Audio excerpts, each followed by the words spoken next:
Buenas tardes, gracias a todo el equipo que nos acompaña, que nos apoya en esta actividad y gracias también a todo el público asistente, a los invitados especiales por acompañarnos en esta excusa para debatir sobre los temas que en este año nos propusimos sobre el gusto.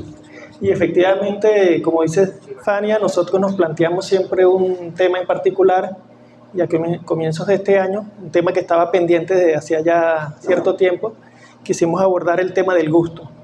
Y bueno, desde enero, febrero comenzamos con algunas lecturas y tratar de imbricar ese tema de forma transversal en algunas de las cosas que nos apasionan en los últimos años. En el caso particular mío, como lo dice Fania, quizás por accidente me ha tocado ser también editor de la revista Bordes, de los cuadernos Bordes y también de la revista Contexto de la Maestría en Literatura Latinoamericana y del Caribe. Y bueno, más por accidente digo yo que por una búsqueda inicial. Sin embargo, todo eso nos ha permitido aprender y seguir aprendiendo cada día en cada proyecto que nos planteamos de cada número o cada cuaderno que se va a publicar. De modo tal de que no es que tenga mucha experiencia en el campo editorial, primero no tengo recursos como para tener una editorial, pero tratamos de hacer lo mejor posible para que el producto final sea lo mejor. Y obviamente para eso se necesita un equipo que siempre hemos contado con el apoyo tanto de diagramadores, autores, correctores y bueno, sobre todo el público lector que nos acompaña y los árbitros. Bueno, he titulado esta breve presentación un poco con este título, Editores, Gustos y Disgustos. Es un poco como para dar cuenta también de la importancia del trabajo de los editores, la importancia de la construcción de los gustos a través de lo que llamamos todo lo que es la ecología de la publicación de libros, revistas, y también, bueno, los gustos y disgustos. Los editores también de algún modo vamos marcando gustos en este campo, y también disgustos, porque tampoco es tan sencilla la relación entre editor y autores, entre editor y público, y editores también, por supuesto, si vamos ya con una intencionalidad comercial para producir ganancias. No es tan sencillo. Entonces, de algún modo pudimos articular este tema con esas tres expresiones y vamos a pasar a la siguiente lámina, en la cual he querido valerme en principio de una frase filosófica de Agamben, Giorgio Agamben, que también tuvimos oportunidad de leerlo con un libro que se llama El Gusto.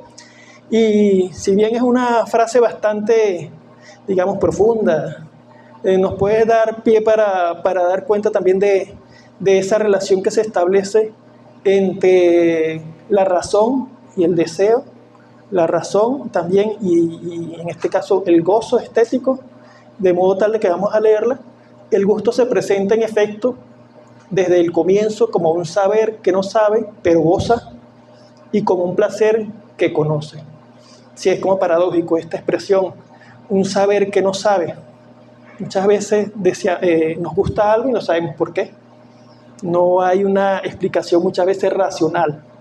Y un placer que conoce, porque también a través del gusto conocemos. Por ejemplo, cuando vemos una obra de arte, una pintura, como en este caso, podemos también desarrollar un proceso de conocimiento que implica muchos elementos, no necesariamente desde el punto de vista estético, pero que nos evocan otras situaciones de conocimiento. Entonces, en esa relación que se establece entre razón y sentimiento, entre razón y un no sé qué, como señalan por allí sobre la belleza, nos permite esta expresión de Agamben articularlo con el trabajo de los editores, con el trabajo también que se va desarrollando a través de los autores, y también obviamente desde el punto de vista de la gastronomía. Entonces he traído aquí primero, vamos a hablar en esta presentación sobre tres grandes ejes.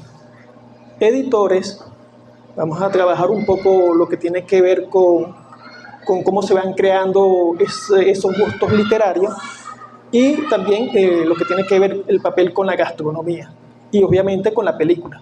En la medida que vamos presentando, se van a ver unas imágenes y trataré de establecer como una especie de diálogo entre lo que dice el texto y lo que aparece en la película en algunos momentos. Sin embargo, quise comenzar primero con esto. ¿Cómo se produce esa construcción del gusto literario? Obviamente que desde la no invención de la imprenta, pero sí del papel de la imprenta en el mundo occidental, se ha producido todo un proceso de masificación de lo que es el libro. Y eso de algún modo pues también ha facilitado el que empiece a circular una gran cantidad de textos que antes eran más difíciles y por supuesto eran más parte de las élites ilustradas. Entonces, eso ha permitido que también se vayan construyendo gustos literarios. No solo el valor intrínseco de una obra puede marcar el gusto que tenga un público por una creación.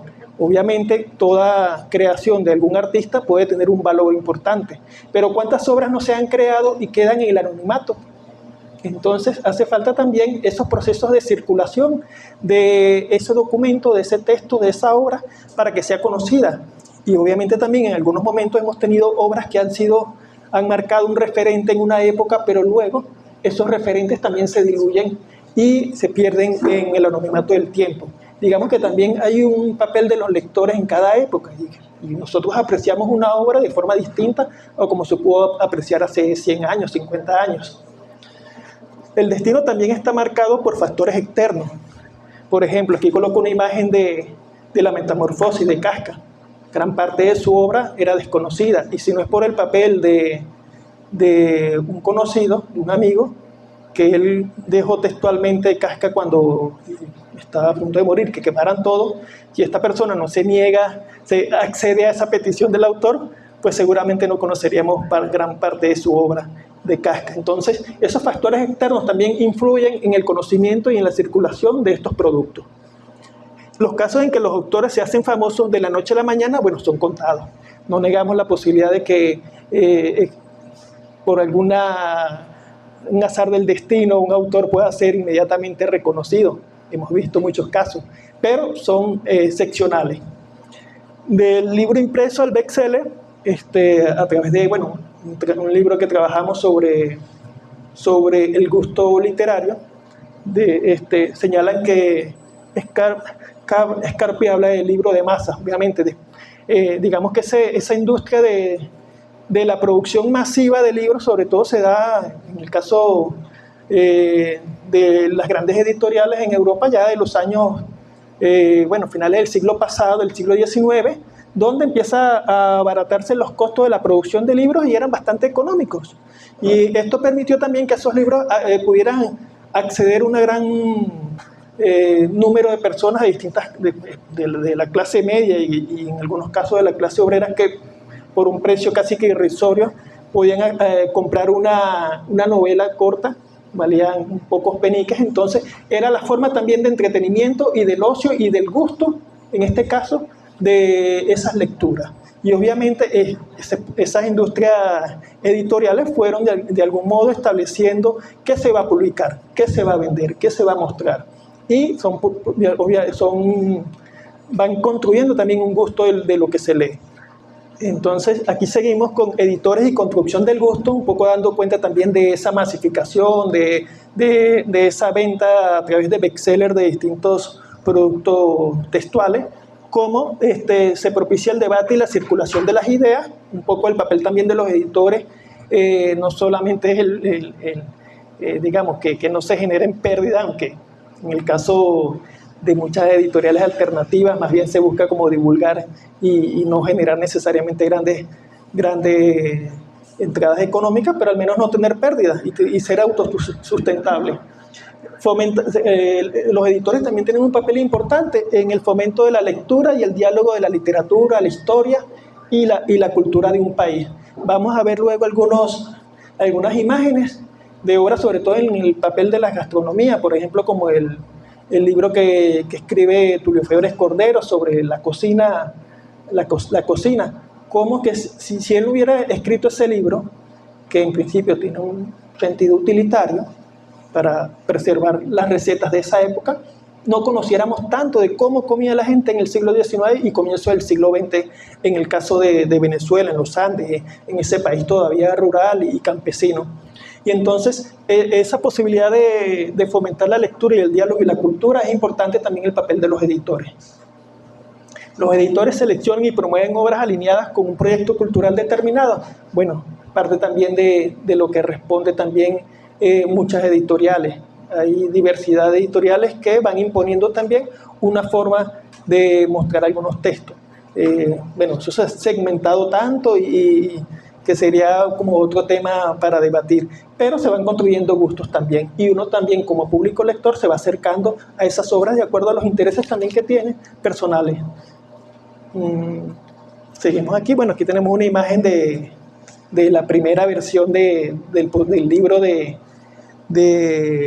Manuel Prat en la serie, donde bueno, se presenta también gráficamente una propuesta de portada, y vemos también la importancia que tiene la diagramación, la imagen, de lo que se busca vender, compartir. Luego, por supuesto, él va a estar en contra de eso, y bueno, veremos que propone una portada que sea más provocadora y hacia el público lector. Bueno, editores toman muy en cuenta el público, pero no por eso dejan de tener en sus manos buena parte de la fuerza de decisión del destino de una obra, ¿sí? En el campo editorial, las políticas también buscan como que satisfacer un mercado de lectores, pero también se imponen los criterios subjetivos que persiguen los dueños de esa editorial. Entonces también es importante el gusto y el tino que puedan tener ellos para promocionar y para producir una obra y distribuirla. Desde el punto de vista histórico, el editor no comienza a desempeñar su papel hasta el momento en que se desaparecen los protectores. Esto es en el siglo XVI. Antes de ese siglo, pudiéramos decir que los mecenas, que eran los protectores de muchos artistas en el campo de las artes plásticas, de la escultura, eran quienes de algún modo garantizaban o podían darle el sustento económico a la producción de muchos artistas. Pero cuando ya eso se da un proceso de cambio social, cultural, económico, surgen también los editores gracias al auge de la imprenta, y ellos también juegan un papel muy importante en promocionar las obras. De algún modo los editores, y eso se va a ver sobre todo en el siglo XIX, como algunos escritores en particular les convenía publicar en algunas editoriales que ya tenían un reconocimiento, y que eso de algún modo, el hecho de ser admitido en esa editorial ya garantizaba de que esa obra era de calidad. Las casas editoras se convierten en autoridades. Por ejemplo, aquí colocamos dos referencias en el caso europeo, Dosley en Inglaterra y Cotta en lengua alemana, quienes se especializaban en promocionar su literatura, y bueno, los escritores buscaban publicar en esas editoriales en particular porque eran de gran prestigio. Los poetas y escritores o dramaturgos buscaban publicar allí casi como una garantía de inmortalidad en muchos casos. Estas ideas las saqué de este libro de Chupin, el cual nos habla del gusto literario. Seguimos con esto, con los editores.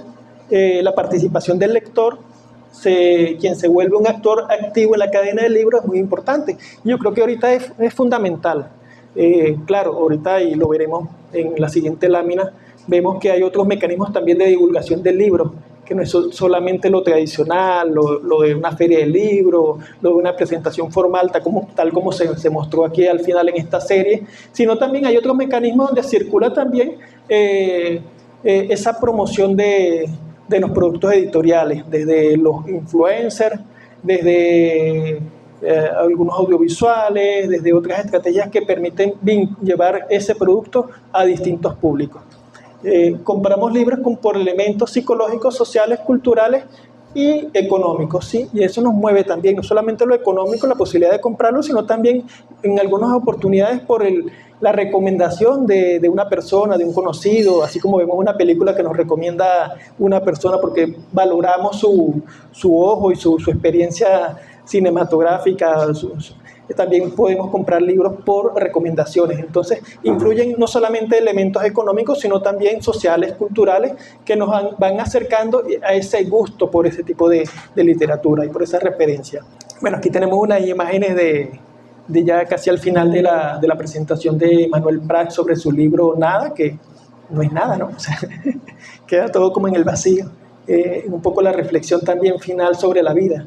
Bueno, y aquí tengo un ejemplo quizás de García Márquez, como la posibilidad de que lo publicara en principio la editorial sudamericana permitió que esta obra tuviera una mayor divulgación y tuviera un mayor espectro de distribución a nivel latinoamericano, y posteriormente pues se convirtió en una obra que ganó muchos premios, desde el premio Rómulo Gallego, y posteriormente pues eso catapultó también toda la obra de García Márquez para que fuera conocido no solamente en el espacio de lengua española, sino en otras lenguas, y de algún modo la posibilidad de que publicara en principio con Sudamericana permitió esa mayor divulgación.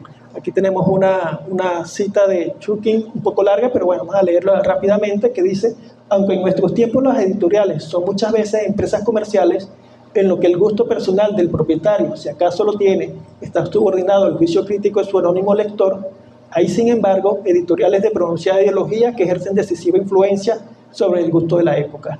El éxito de sus empresas les ha abierto el camino hacia el público, y solo el hecho de aceptar un nuevo libro constituye hasta cierto punto una garantía de su valor literario.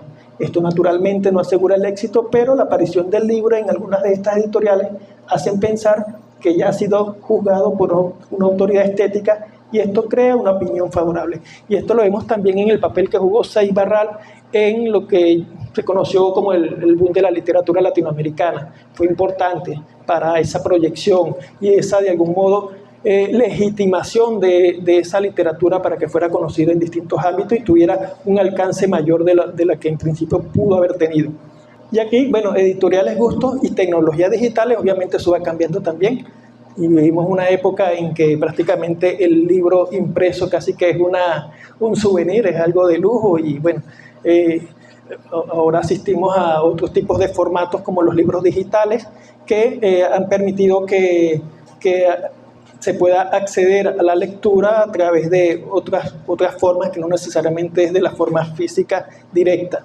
Entonces la tecnología digital y los nuevos comportamientos de compra y de consumo han marcado también esa nueva relación del gusto por la lectura, por los distintos géneros que se puedan hablar en el caso de la literatura o diversos temas.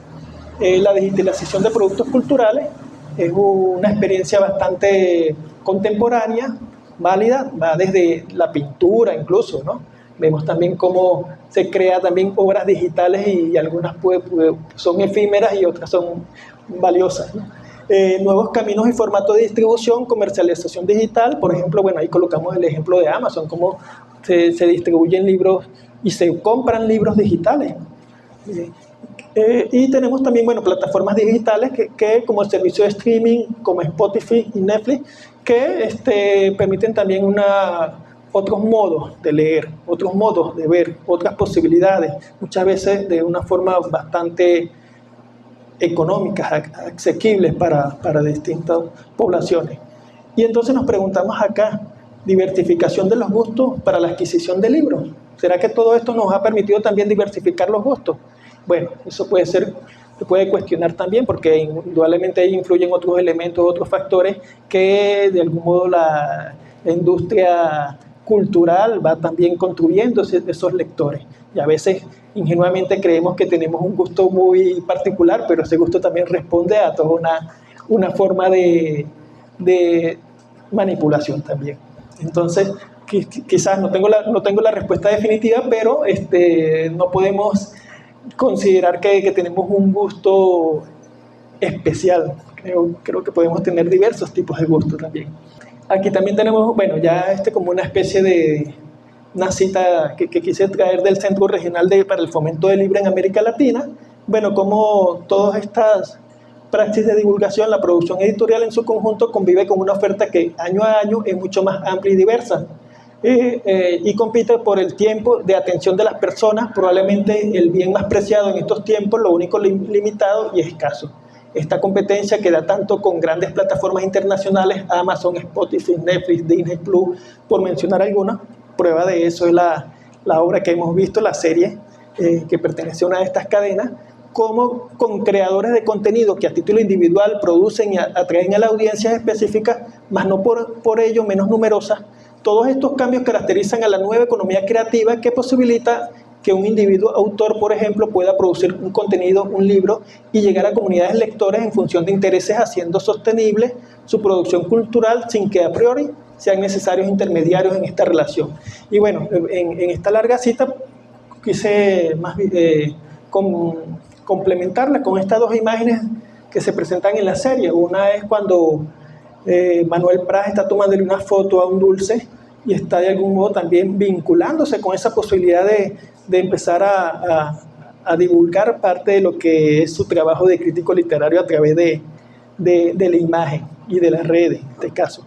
Y también, obviamente, la entrevista que le hacen a él, que bueno, ya como una persona que está a punto de publicar un libro no puede empezar a despreciar ese tipo de programas que le permiten llegar a una audiencia más variada, y en este caso, pues a través de una entrevista que nosotros la vimos y era bastante cómica en el sentido de la incomodidad en la que se encontraba el protagonista. Y vemos la imagen que está al fondo de la estructura del edificio, que nos da también esa sensación de pegarse también a la tierra, aquí en este caso, a través de esta estructura que es bastante fuerte, sólida. Acá, bueno, ya hablando un poco más de Manuel como crítico, en este caso gastronómico, también haciendo un papel casi que digamos que pudiera ser como lo que hacen los editores también, juzgar algo. Entonces, Nada se presenta como un estudio multifacético sobre la figura del crítico gastronómico. A través de su discurso especializado puede ejercer un poder casi divino, en este caso la posibilidad de legitimar un restaurante, de condenarlo o de exaltarlo. Entonces vemos también que tiene un poder muy importante en su palabra y en su juicio estético y su juicio sobre del producto que se está promocionando en este tipo de locales. Un poder casi divino, elevando un establecimiento a la gloria o condenándolo al olvido. La palabra convertida en veredicto moldea las percepciones del público y define el éxito o fracaso de un restaurante. Y colocamos acá unas citas de unas expresiones de Manuel cuando dice: mi palabra es la que decide si un cocinero sigue cocinando o si tiene que ir a cortar el pasto a la casa de algún vecino. La gente no sabe qué le gusta hasta que un experto le dice que le tiene que gustar. Un poco también la prepotencia que puede tener este tipo de personajes cuando asumen una actitud un poco arrogante. El crítico y su poder para construir y sentenciar lo que es bueno y debe ser valorado. Entonces vemos acá también el poder sobre el gusto colectivo y el papel mediador también que juegan estas personas. Y volvemos también a la figura, por ejemplo, en el caso de cómo se acerca uno a un libro muchas veces por la recomendación de alguien. En este caso también los críticos gastronómicos juegan un papel muy importante en ese acercamiento al gusto sobre una comida. Ese poder mediador. Bueno, aquí tenemos, por lo menos quise también detenerme en la figura de Celsa, y especialmente en la relación que se establece con el libro, en este caso el manuscrito que ella va llevando a cabo a lo largo de 40 años y donde recopila, las recetas que le va enseñando, en este caso Manuel, las que ella conoce obviamente, pero también otras cosas que tienen que ver con los modos de comportamiento, los modos en que se debe, en este caso, llevar la casa, el orden, y entonces va más allá de un recetario, ese manuscrito. Y vemos también la preservación de algún modo con ese documento. Podemos cuestionar otras cosas que están allí sobre parte de la memoria. La cocinera de toda la vida de Manuel adquiere una relevancia simbólica crucial. Celsa no es solo la proveedora de sustento, es la guardiana de un legado culinario, la portadora de las tradiciones y los sabores que definen la identidad gastronómica de Manuel. Y su libro de recetas, más que un simple compendio de instrucciones, representa un tesoro de sabiduría ancestral, un mapa de la memoria gustativa, pero en este caso de Manuel, con sus raíces y con la esencia misma de la cocina argentina. Entonces aquí tenemos un diálogo que se establece en esta escena entre Manuel y Paula cuando le habla del cuaderno. Yo pensaba que sin Celsa las cosas me iban a complicar, pero por suerte encontré esto. La importancia de dejarlo escrito, ¿no? Celsa, como buena gerente, escribió durante 40 años todo lo necesario para poder mantener esta casa tal cual me gusta a mí. Desde qué fragancia quiero la ropa planchada hasta qué me están los mejores alcanciles, todo. Qué rigor, pero nunca supe que lo hacía. Pablo le dice, bueno, palabras más, palabras menos. ¿Cómo le gusta al Señor no llenarla de almohadones al Señor? ¿Le molesta sacarla? La Biblia del capricho, le dice Pablo. De algún modo también hay una crítica, ¿no? Esa crítica, en este caso de Celsa, como, digamos, la empleada sumisa, que de algún modo accede a todos los caprichos de su jefe, entonces se comporta como que, y vamos a ver una imagen ahorita, de las mujeres en el siglo pasado, donde tenían que hacerle caso siempre al patrón, al jefe. Bueno, entonces también de algún modo podemos sacar de esta serie algunos elementos para criticar esa relación también que se va estableciendo de algún modo machista que se establece. Bueno, Manuel, eso sí, una letra de mierda. Yo todavía la estoy entendiendo, pero es la primera vez en 40 años que no tengo esos ojos de preceptora, ese rictus de empleada municipal vigilándome. Soy libre, puedo hacer lo que quiera, cuando quiera. En definitiva, puedo ser feliz. En este diálogo muy interesante que se establece entre Manuel y Paula. Y acá esto me recordó mucho a este libro que seguro ustedes lo escucharon nombrar. Yo lo escuchaba nombrar, pero yo realmente no lo conocí. El famoso Manual de Urbanidad y Buenas Maneras de Manuel Antonio Carreño, cuando vemos un poco lo que se describe en este cuaderno que lleva a cabo Celsa. Cómo de algún modo se establece también un gusto en la forma de comportarnos socialmente, tanto para hombres como para mujeres, cómo se debe servir la mesa, cómo se debe atender la casa, bueno, etc. Entonces, bueno, esto quise relacionarlo también con lo que es básicamente estas imágenes para empezar ya a relacionarlo un poco con algunos elementos de la gastronomía, aunque eso va a ser más bien un paseo panorámico.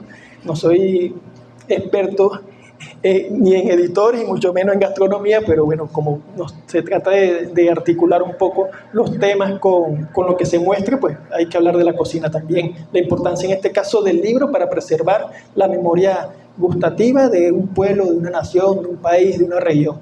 En este caso, pues quise compartir acá también estas imágenes de José Rafael Lovera, Historia de la Alimentación en Venezuela, y un diccionario de cocina venezolana de Rafael Cartay, también como experiencias editoriales que de algún modo empiezan a preservar toda esa memoria gastronómica, en este caso de Venezuela. Y acá, lo mencioné hace rato, bueno, lo asomé, ese primer libro de Tulio Febres Cordero, bueno, de lo que yo sé, pues seguro habrán otras recetas que estarán por allí, quizás en la Biblioteca Nacional, recetarios sobre la cocina criolla.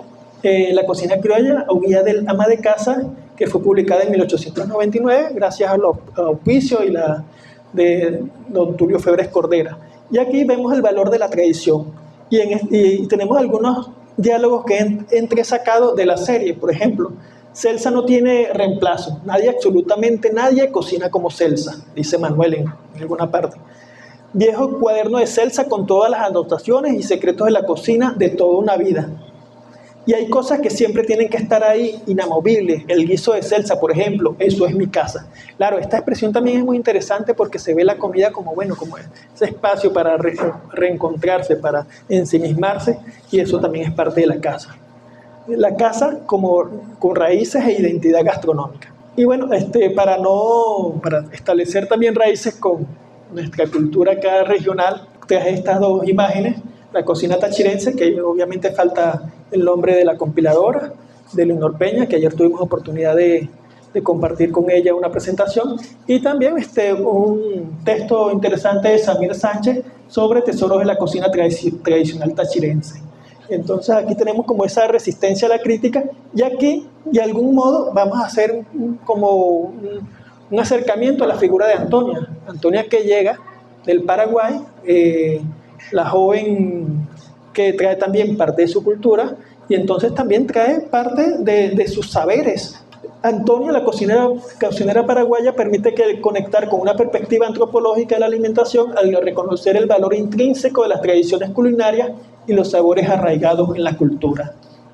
Y eso lo vamos a ver en algunas imágenes. Si somos un poquito más curiosos, vemos que no solamente la actitud de Manuel de imponer su forma de cocinar y todo lo que implica el correcto uso de los utensilios y de las especias, sino también Antonia trae también todos unos saberes que aportan también a esa comida. Y lo vemos también en esa conexión que se establece Manuel a través de probar la sopa de Antonia. Si no se da eso, entonces seguro uno no lo hubiera empleado.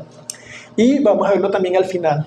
Al final, cuando vemos algunas imágenes de la serie, cuando Antonia monta su restaurante y en ese pantallazo de las recetas que está ofertando, está esa mezcla entre lo que aprendió de Manuel y los platos paraguayos, que es muy interesante. Lo que pasa es que eso pasó rápido, pero leyéndolo se observa esa hibridación también gastronómica.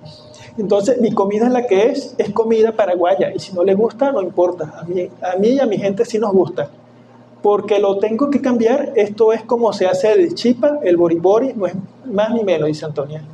Y tiene el sabor de la verdad, no de la pose, dice en algún momento Manuel también en esos diálogos, tras probar la comida de Antonia. Vemos aquí algunas imágenes que quise rescatar, por ejemplo, como Antonia, cuando abre esa nevera y prácticamente está vacía, de lo poco que hay allí, hace un plato que conecta a Manuel con su raíz, con las raíces en este caso de Antonia, pero también con esa conexión ancestral, y de algún modo hay esa evocación también que mencionaba mucho ayer, ¿no? Que fue muy importante. Entonces, de lo sencillo se pueden hacer grandes cosas también. No se requieren tampoco muchas cosas, muchos elementos para hacer un buen plato de comida. Y lo vemos acá, en estas imágenes y en la expresión que, sin decir palabras, sabemos que quedó encantado y conectado con este sencillo plato de comida. Y por acá, ya casi, bueno, las reflexiones finales, conectándolo un poco con todo y con el epígrafe de Agamben, el editor crítico como un gestor del saber que no se sabe, ¿no? Y también obviamente aquí lo podemos conectar con esos discursos del poder que se van estableciendo, como el crítico también es un legitimador en este caso, de la cultura gastronómica que se está ofertando. Y la dualidad del gusto, esa tensión entre la estética del poder y la ética de la memoria. Esa importancia de preservar la memoria, por ejemplo, ese manuscrito, ese cuaderno es importante para preservar todos esos saberes que de algún modo Celsa fue cultivando a través de los 40 años de calarse a este personaje tan arrogante y tan áspero y tan difícil de poder convivir con él. Y la necesidad de la memoria gustativa para la legitimidad cultural, que es fundamental, muy interesante. Y nada, nos recuerda que el gusto, más allá de la objetividad, está profundamente ligado a la subjetividad, la memoria y las emociones. Y antes de terminar, pasamos unas imágenes, por favor. Acá, estas imágenes finales que yo les hice referencia ahorita, como en este pantallazo que rescatamos de la carta del menú que ofrece Antonio en su restaurante, está, por ejemplo, chorichipa,